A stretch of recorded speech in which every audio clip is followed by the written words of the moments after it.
بلوچستان کی کوئٹہ نوشکی ہائی وے پر ایک بس کو رکاوٹیں کھڑی کر کے روکا جاتا ہے۔ بس میں اسلحہ بردار نقاب پوش داخل ہوتے ہیں۔ بس میں سوار تمام افراد کا شناختی کارڈ چیک کرتے ہیں اور 9 ایسے افراد کو جن کے شناختی کارڈ پر پنجاب کے ایڈریس درج ہوتے ہیں انہیں گن پوائنٹ پر بس سے اتار لیا جاتا ہے اور باقی مسافروں کو بس سمیت آگے جانے کی اجازت دے دی جاتی ہے۔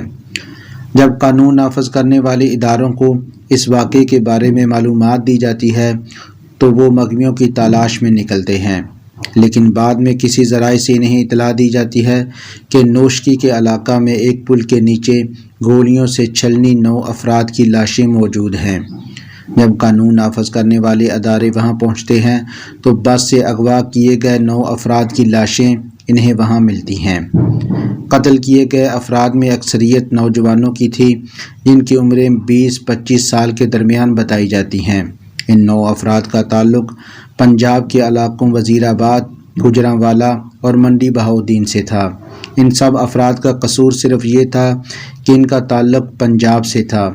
بلوچ دہشت گرد تنظیم BLA نے اس واقعے کی ذمہ داری قبول کی۔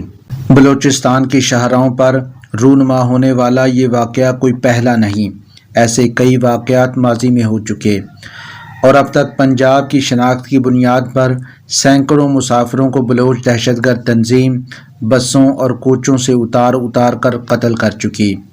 قتل ہونے والے افراد کی بڑی تعداد ان غریب محنت کشوں اور مزدوروں کی ہے جو بلوچستان میں محنت مزدوری کے لیے جاتے ہیں۔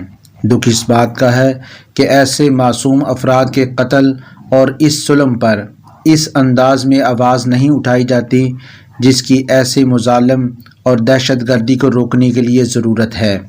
میڈیا، سیاستدان، انسانی حقوق کی تنظیمیں اگرچہ بلوچستان میں گمشدہ افراد کے مسئلہ پر بہت بات کرتی ہیں، اس پر دھرنے، لانگ مارچ اور مظاہرے بھی کیے جاتے ہیں جس پر کسی کو اعتراض نہیں ہو سکتا، لیکن بلوچستان میں بسوں سے اتار کر پنجاب سے تعلق رکھنے والے افراد کی بہیمانہ قتل و غارت پر کیوں ایسے ہی بات نہیں کی جاتی؟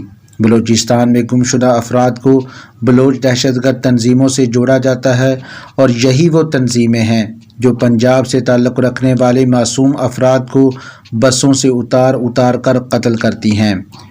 گمشدہ افراد کے معاملے پر یہ بات کی جاتی ہے کہ ریاست کو حق نہیں کہ وہ کسی کو گمشدہ کرے۔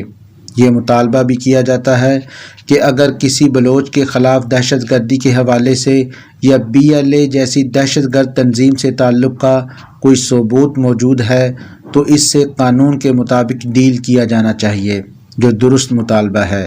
لیکن جب BLA اور دوسری بلوچ دہشت گرد تنظیمیں بلوچستان میں معصوم افراد کو محض پنجاب سے تعلق رکھنے کی بنیاد پر بے دردی سے قتل کرتی ہیں تو اس ظلم پر کیوں کوئی دھرنا نہیں ہوتا، نہ کوئی احتجاج؟ جس طرح گمشدہ افراد کا معاملہ میڈیا اور سیاست کی توجہ کا مرکز ہے، اسی انداز میں بلوچستان میں دہشت گردی کا نشانہ بننے والوں کے حق میں بات ہونی چاہیے۔ اس بارے میں سابق نگراں وزیر اعظم انوار الحق کاکڑ اپنی حکومت کے دوران درست انداز میں سوال اٹھاتے رہے اور ان ڈبل اسٹینڈرڈز یعنی دوہرے معیار کا ذکر کرتے رہے جن کا ہمارا میڈیا، سیاستدان، انسانی حقوق کے علمبردار عمومی طور پر اظہار کرتے ہیں۔ بلوچستان کی محرومیوں اور وہاں کے رہنے والوں کے مسائل کو حل کرنا وفاقی اور صوبائی حکومتوں کی ذمہ داری ہے۔ یہ بھی ریاست کی ذمہ داری ہے کہ قانون کے مطابق کسی بھی غیر قانونی عمل یا دہشت گردی میں شریک افراد سے نمٹا جائے، لیکن سوال یہ بھی پوچھا جانا چاہیے کہ حقوق کے نام پر کتنے بے قصور ڈاکٹروں، پروفیسروں، اساتذہ، کاروباری افراد، محنت کشوں کو محض ان کی کسی مخصوص علاقہ سے شناخت کی بنیاد پر قتل کیا گیا۔ یہ ظلم رکنا چاہیے اور اس ظلم کو ظلم کہتے ہوئے کسی کو ہچکچاہٹ کا اظہار نہیں کرنا چاہیے۔